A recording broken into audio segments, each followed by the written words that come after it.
Bonjour à tous et bienvenue sur le plateau d'À la Source. Voici les titres que nous allons développer dans cette édition.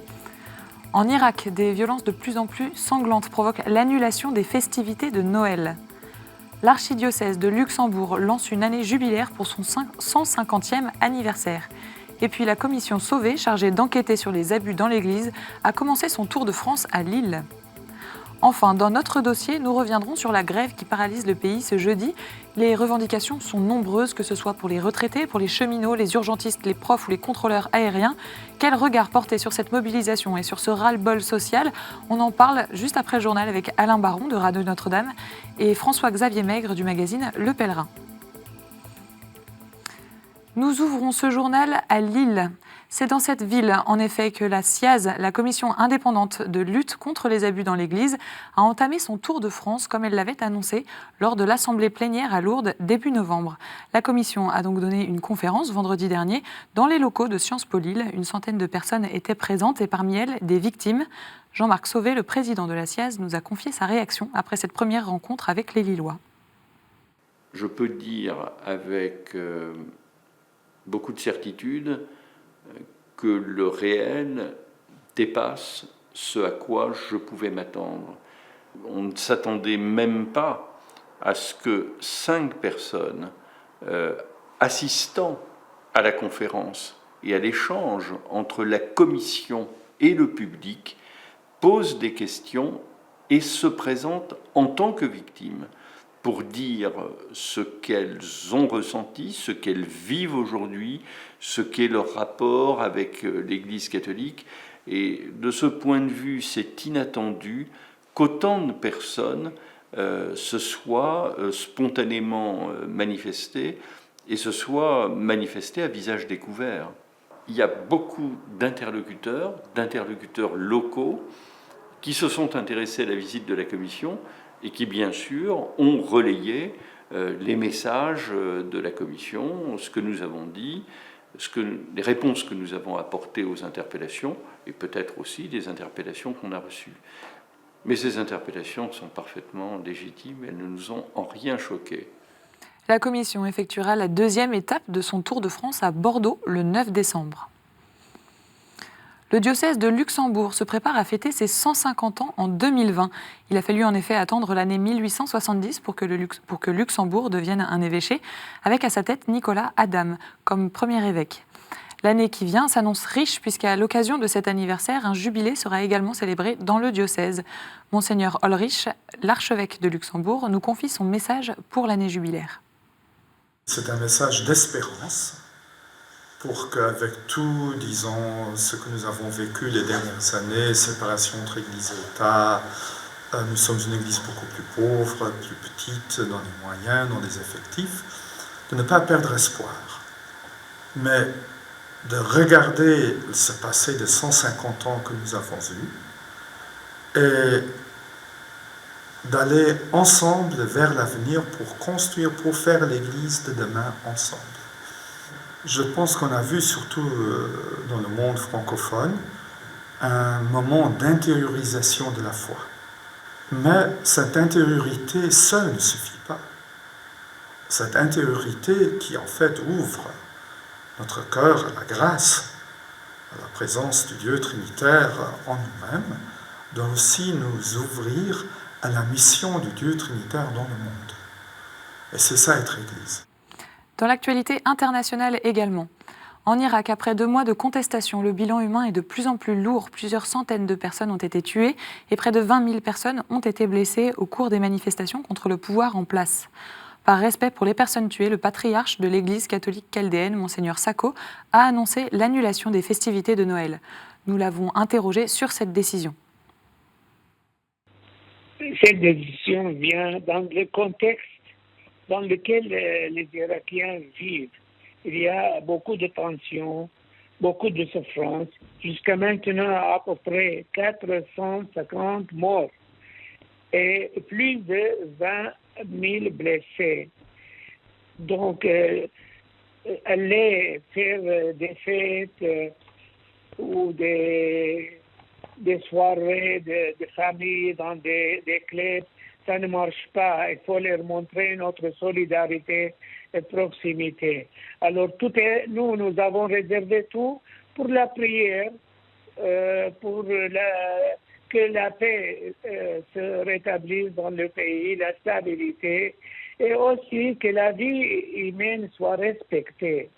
Donc, au lieu d'aller dépenser beaucoup d'argent pour faire des arbres de Noël, des parties de fêtes, donc cet argent-là, moi j'ai suggéré d'aller les donner aux orphelins, des orphelinats, et aussi aux hôpitaux pour acheter des médicaments aux blessés. L'Église a montré son soutien et tient une place importante dans la mobilisation. Les explications de Loïs de Pamplonne, le directeur pays Irak à l'œuvre d'Orient.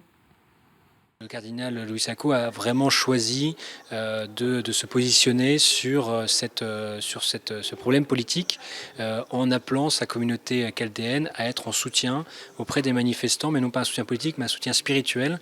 Et à travers cette expérience de dire on fait ça de manière sobrement, c'est une manière d'unité et une manière d'avoir un message un peu de citoyenneté entre tous les Irakiens, de dire voilà, on est chrétien, on est musulman, c'est pas ce qui est important c'est d'être tous Irakiens et ces manifestations, elles ont touché tout le monde. Les gens se revendiquent comme irakiens et non plus comme chiites, sunnites ou chrétiens. Il y a vraiment un sentiment d'appartenance et ces manifestations, j'ai envie de dire, c'est un petit peu le ciment qui crée ce sentiment d'unité entre les différentes communautés. Et donc aujourd'hui, c'est continu et ces événements sont encore bien présents en Irak. Et puis un peu d'actualité culturelle à présent. Le 19 décembre, au Palais des Congrès à Paris, aura lieu un spectacle peu ordinaire, soutenu par l'ambassade d'Égypte. Il s'agit d'une grande comédie musicale intitulée L'Exil en Égypte, qui réunira 250 artistes sur scène.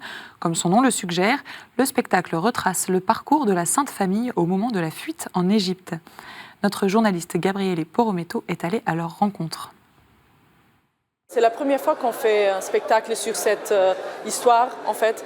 Et je pense que cette histoire, cette partie de notre histoire égyptienne, c'est très important et c'était un peu négligé. Et il n'y avait pas une œuvre musicale sur ça. Il y avait des oratoires de toutes les autres histoires de Jésus et tout ça, mais pas de cette partie d'histoire.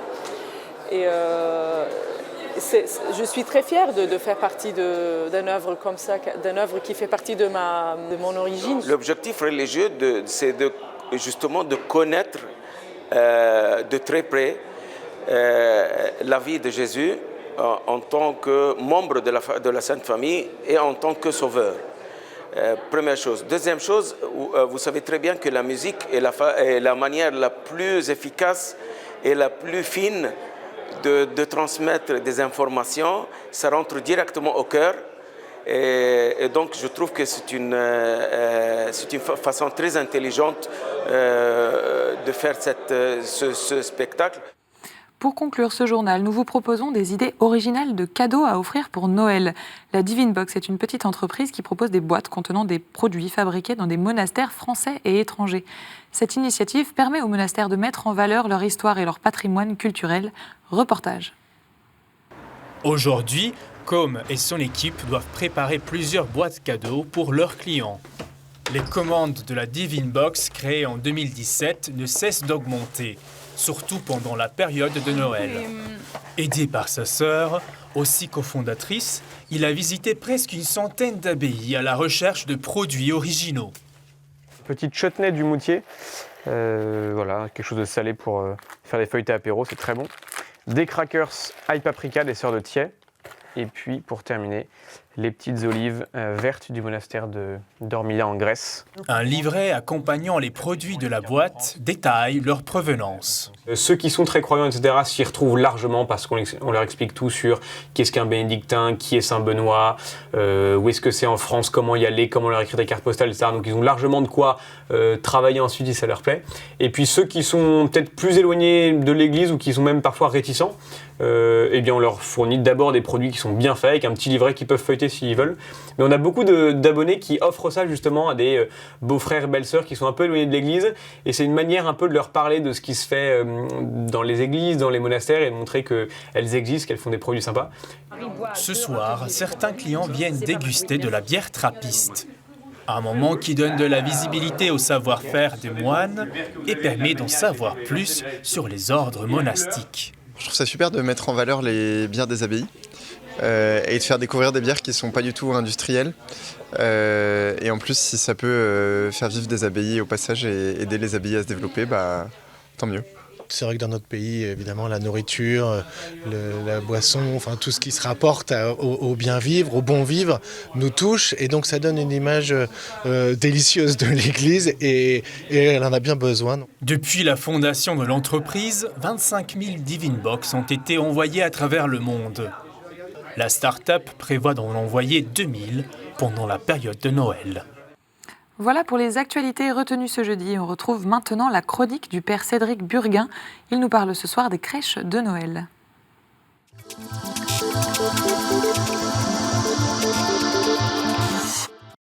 Chers amis, nous voilà entrés dans le beau temps de l'Avent et dimanche dernier, le pape François a signé une très belle lettre sur le sens de la crèche que je vous invite à lire ou à relire pour méditer et pour nous préparer à Noël. Et dans cette lettre, le pape François insiste sur le fait que nos crèches, celles que nous installons dans nos maisons, nous permettent de ne prendre aucune distance avec l'événement de la naissance du Fils de Dieu.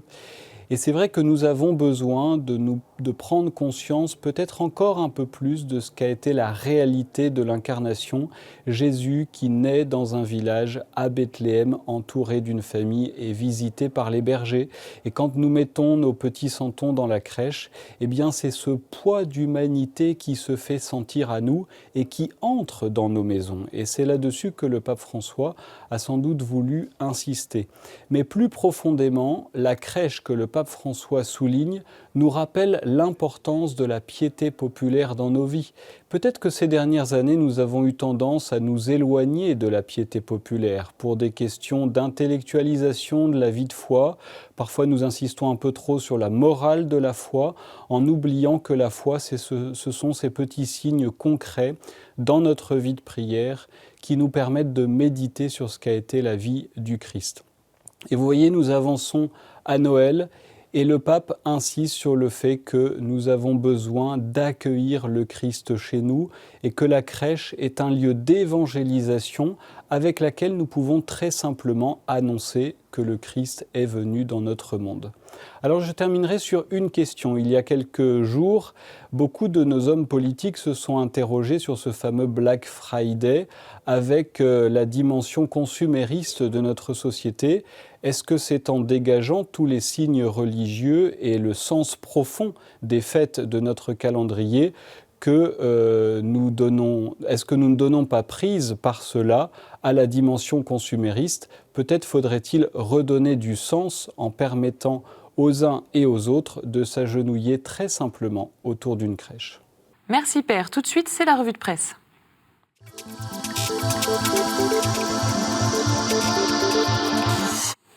Et Le Pèlerin nous parle cette semaine de la grève. François-Xavier Maigre, vous nous en dites un petit mot ?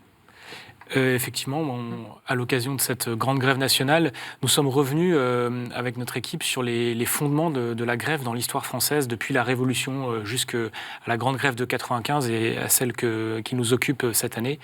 On s'est interrogé sur les ressorts français de la grève. On va pouvoir en parler à nouveau tout à l'heure dans notre dossier.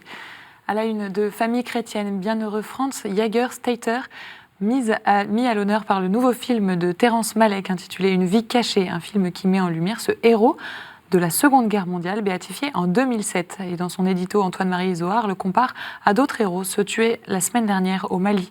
On retiendra notamment le témoignage et la fierté du père de Pierre-Emmanuel Bockel, l'un des 13 soldats tués.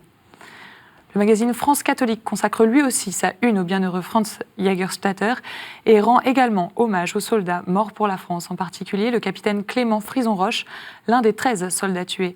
Ce dernier avait écrit un poème qui résonne tragiquement aujourd'hui. Selon Émeric Pourbet, il nous livre une leçon de son sacrifice et nous implore à le méditer, un exemple de don total à une cause supérieure. Et on retrouve également Franz Jägerstätter à la une de La Vie, preuve que décidément le film de Terrence Malick interpelle, une ode à la vie intérieure d'après le magazine. Et puis on retiendra l'édito de Jean-Pierre Denis qui revient sur la réforme des retraites voulue par le gouvernement.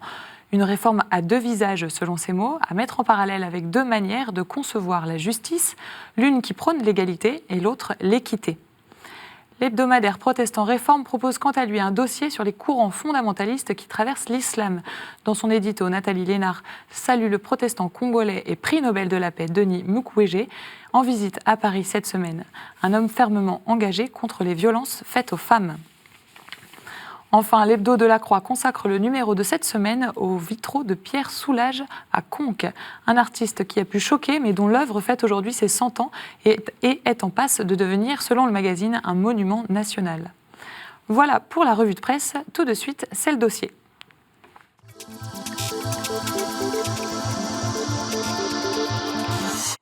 Et dans notre dossier, nous retrouvons François-Xavier Maigre du Pèlerin et Alain Baron. Merci à tous les deux d'être venus sur ce plateau, malgré la grève. Nous allons justement parler de cette grosse mobilisation aujourd'hui, ce jeudi. Une première question, quel regard portez-vous sur cette mobilisation ? Visiblement, cette grève a été assez suivie. Il y a eu des manifestations dans beaucoup de villes de France. On ne va pas se battre sur les chiffres, ce n'est pas ici le lieu. Il y a eu beaucoup d'inconvénients, d'empêchements dans les transports publics. Donc il y avait vraiment un mouvement qui était suivi. C'était attendu. On a un peu l'impression que c'est un exercice un peu obligé des syndicats et du mouvement social contre les grands projets de loi. Moi, c'est ma première réaction. C'est un peu le passage obligé. Ça désorganise la société pendant un jour, voire plus, puisqu'on sait d'ores et déjà que notamment à Paris, à la RATP, ça va continuer. La SNCF, je n'ai pas les dernières informations, mais ça va sans doute continuer. Donc la vie des entreprises, la vie des familles, la vie de tout le monde est perturbée. Mais voilà, c'est un peu le passage obligé de notre société française. François-Xavier Maigre. Ce qui est certain, c'est que ça exprime la grande sensibilité d'une partie importante de la population sur ce projet de réforme qui va avoir un impact important dans la vie des Français sur les retraites. Mais pour le moment, ça semble presque un peu fictif parce qu'on ne sait pas, bien sûr, il y a des choses qu'on peut déjà pressentir, il y a un certain nombre de points qui sont sur la table, mais on ne connaît pas la teneur réelle du projet. Donc pour moi, il y a quelque chose d'encore un peu fictif, comme si c'était une façon pour les syndicats et ceux qui les suivent de poser un rapport de force afin de peser dans la balance, dans la négociation. Mais pour le moment, on ne sait pas avec finesse quelle va être la physionomie finale du projet de réforme. Alors sur la mobilisation en tant que telle, c'est une mobilisation qui réunit énormément de personnes diverses, des corps de métiers différents. C'est quelque chose de peu banal aujourd'hui. Oui, parce que cette réforme des retraites touche tout le monde. Il n'y a pas que les retraites des salariés, ça touche aussi les fameux régimes spéciaux, dont on parle beaucoup. Ça touche les avocats, ça touche les indépendants. Donc tout le monde est concerné. Et c'est vrai que la retraite focalise un peu les angoisses de nos concitoyens, puisque tout le monde se dit qu'est-ce qu'on va avoir comme retraite dans quelques années et qu'est-ce que nos enfants vont avoir. Donc ça touche tout le monde. Et effectivement, on a vu des avocats dans les rues. C'est vrai que c'est un mode opératoire qu'on avait vu un peu disparaître. Ça rappelle évidemment, tout le monde l'a dit, les grandes grèves de 95 contre le projet porté par le gouvernement Juppé, qui avait paralysé la France pendant 3 semaines. Et c'est vrai que depuis, on avait assisté à peut-être une mutation de l'art de contester à la française, avec davantage de débrayage, de choses peut-être moins visibles et sans doute aussi moins efficaces. Et je pense qu'aujourd'hui, on revient à la bonne vieille méthode de la grande grève portée par les syndicats, parce que finalement, je pense que dans l'histoire sociale française, c'est cette méthode qui a permis de grandes avancées. Alors c'est une méthode typiquement française, selon vous ? En tout cas, il y a d'autres pays d'Europe qui fonctionnent différemment. On peut penser par exemple à l'Allemagne, à laquelle on s'est intéressé dans notre magazine. Et effectivement, en Allemagne, le dialogue social passe davantage par la cogestion, c'est-à-dire que les salariés ont des places dans les conseils d'administration des entreprises, ils peuvent peser sur les décisions stratégiques. Et il y a cette façon en fait, de se concerter qui permet la plupart du temps d'éviter les grèves. Il y a beaucoup moins de grèves en Allemagne qu'en France, même si ce système est en train de se lézarder quelque peu. Et puis il ne faut pas oublier quand même que ce mouvement de grève intervient après 12 mois d'agitation sociale avec le mouvement des Gilets jaunes. Il y a eu des pics de violence, comme il y a 3 semaines à Paris. Ça fait quand même 12 mois que ce mouvement existe. Et il ne faiblit pas. Ou alors, s'il y a certaines semaines, on en parle moins, mais il est prêt à rebondir pour certains anniversaires, puisqu'ils avaient fêté leur anniversaire il y a 3 semaines, avec beaucoup de violence. Donc il y a quand même un terreau là en ce moment qui est malsain.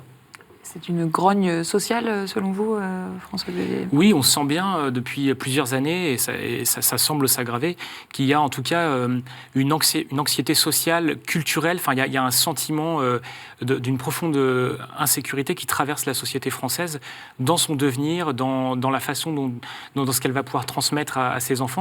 Pour moi, c'est pas que social, c'est aussi culturel. C'est un phénomène global, effectivement. Alain a parlé des Gilets jaunes. Là, maintenant, on est face à un mouvement qui est porté de façon beaucoup plus traditionnelle par des grands syndicats, mais en arrière-fond, il y a cette même angoisse sociale, effectivement.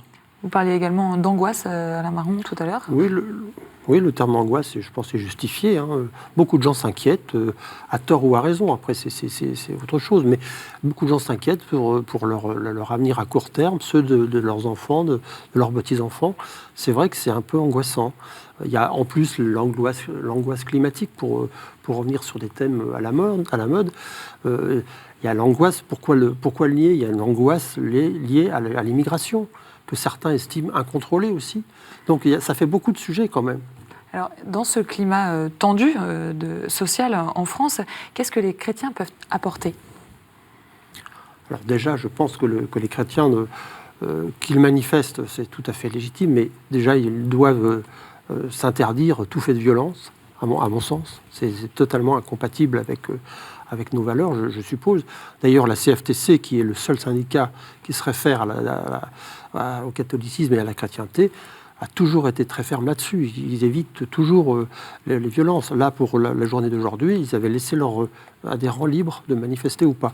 Et ils se tiennent toujours à l'écart des violences. Et ça, je trouve que c'est déjà le b.a.-ba. Xavier Maigret, les chrétiens ont quelque chose à dire de toute façon, les chrétiens, ils sont comme les autres. En fait, il y en a beaucoup qui font partie des syndicats, qui font partie de professions, qui manifestent aujourd'hui. Moi, je les considère pas en dehors du corps social. Ce qui est certain, c'est que l'Église catholique, dans sa doctrine sociale, reconnaît la légitimité du droit de grève. C'est quelque chose de très ancien. Je me souviens plus de son nom, mais il y avait ce cardinal britannique au XIXe siècle qui l'un des premiers avait soutenu un mouvement de dockers et par la suite, ça avait participé à l'émergence d'une pensée sociale qui reconnaissait la légitimité du droit de grève dans certaines conditions, quand toutes les autres voies de négociation sont épuisées, et pour un but proportionné, et évidemment, comme l'a rappelé très justement Alain Baron, en excluant tout recours à la violence. À partir de là, je pense que le catholicisme n'exclut pas du tout le recours à la grève quand le but poursuivi est légitime. Après, là, ça renvoie chacun à sa propre responsabilité.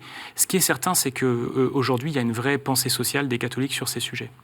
Alors, s'il y a une vraie pensée sociale, est-ce qu'on ne peut pas penser, en tout cas, que les catholiques et les chrétiens en tant que tels se sont un peu désengagés, détournés de ces sujets sociaux ?